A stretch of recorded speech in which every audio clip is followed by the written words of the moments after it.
Death does not concern us, because as long as we exist, death is not here.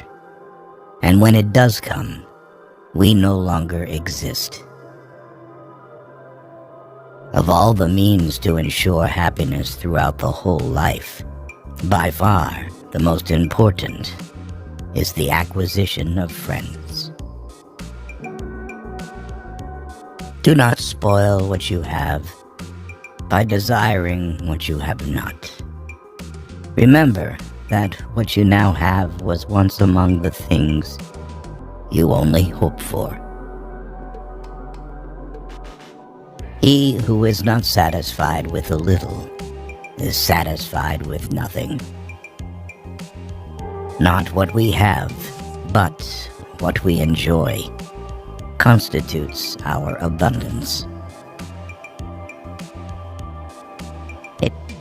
You don't develop courage by being happy in your relationships every day.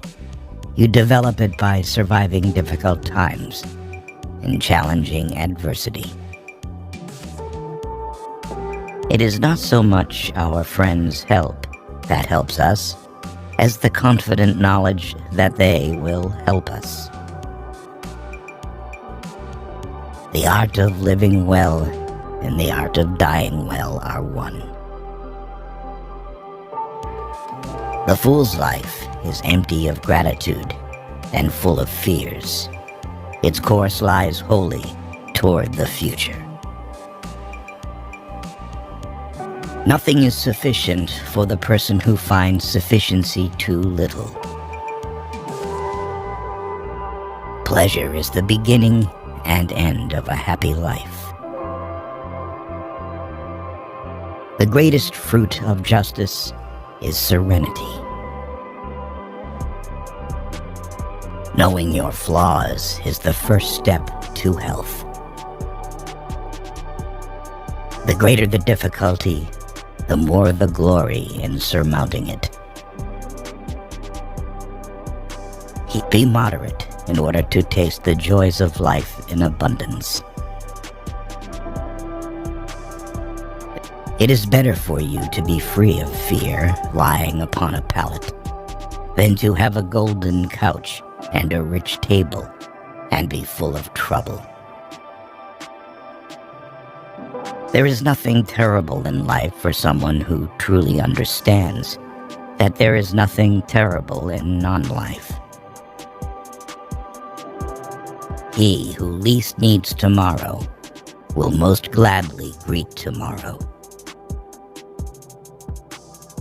Let no one delay the study of philosophy while young, nor weary of it when old. If a person fights the clear evidence of his senses, he will never be able to share in genuine tranquility. The most important consequence of self-sufficiency is freedom. We should look for someone to eat and drink with before looking for something to eat and drink. Of all the things which wisdom acquires to produce the blessedness of the complete life, for the greatest is the possession of friendship. The time when you should most of all withdraw into yourself is when you are forced to be in a crowd. If thou wilt make a man happy, add not unto his riches, but take away from his desires. If you shape your life according to nature, you will never be poor.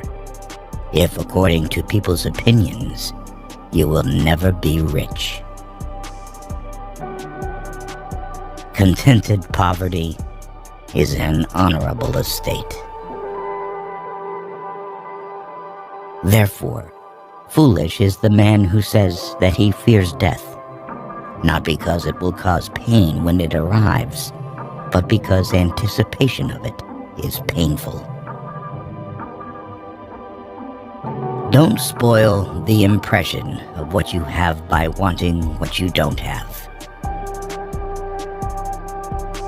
To get great pleasure, you need to limit yourself. The life of a fool is bleak and full of fear, because he puts everything aside for the future. In old age, we all regret not having killed laziness in ourselves. Do not marry after 40, because marriage is not provided by nature.